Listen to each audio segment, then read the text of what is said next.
বাংলাদেশকে দেওয়া ট্রান্সশিপমেন্ট সুবিধা বাতিল করেছে ভারত সরকার। এই সুবিধার আওতায় তৃতীয় কোনো দেশে পণ্য রফতানির জন্য ভারতের স্থলবন্দর ব্যবহার করতে পারত বাংলাদেশ। মঙ্গলবার ৮ এপ্রিল দেশটির কেন্দ্রীয় সরকার এক বিজ্ঞপ্তির মাধ্যমে এই সুবিধা বাতিল করেছে। ইন্ডিয়ান এক্সপ্রেসের এক প্রতিবেদনে এ তথ্য জানানো হয়। ওয়ালটন আবারও মিলিনিয়ার অফারে ওয়ালটন ফ্রিজ কিনে আপনিও হয়ে যেতে পারেন মিলিয়নিয়ার।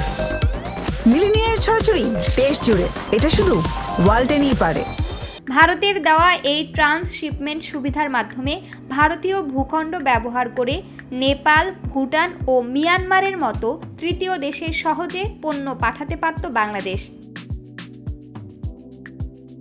সম্প্রতি অন্তর্বর্তী সরকারের প্রধান উপদেষ্টা ডক্টর মোহাম্মদ ইউনূসের চীনে সফরের পর এই সুবিধা বাতিল করে মোদি সরকার। প্রসঙ্গত ২০২০ সালের ২৯ জুন ভারত এই ট্রান্সশিপমেন্ট সুবিধা বাংলাদেশকে দিয়েছিল। প্রমা কান্তা কোয়েল, বার্তা 24।